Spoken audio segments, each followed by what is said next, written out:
Hey there, hope you're doing well. In this part, we're going to design this character from the side view, rig it, and then make a running animation for it. So let's get started as quickly as possible. We're starting by designing the character's head. Let's name the layer Head and draw a circle using the Ellipse tool.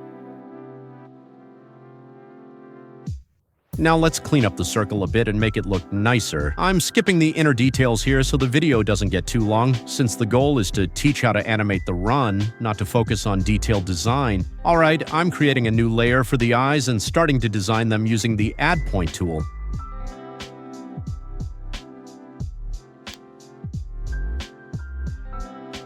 Alright, the eyes are designed just like that. And since the eyes are almost symmetrical, I'm not going to design the second one from scratch. I'm just copying the first eye, flipping it, and placing it on the opposite side. That's it. Same thing with the eyebrows.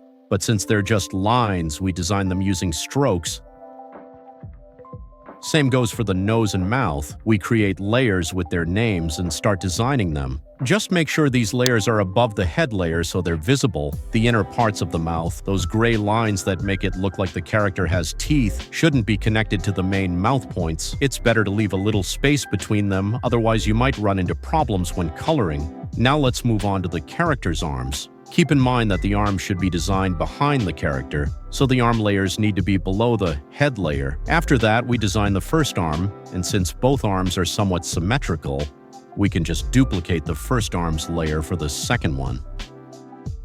Next, we need to design the character's legs. Since the character we're working with is running, the current pose doesn't fit because it would cause issues during rigging. The legs need to be straight. So I'm using this leg I've placed on the side, designing it, and placing it under the character. After that, I'll make a copy of it for the second leg.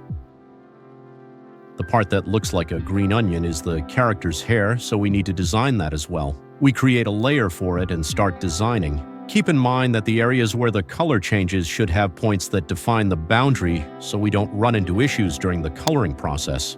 And that's the end of our character design.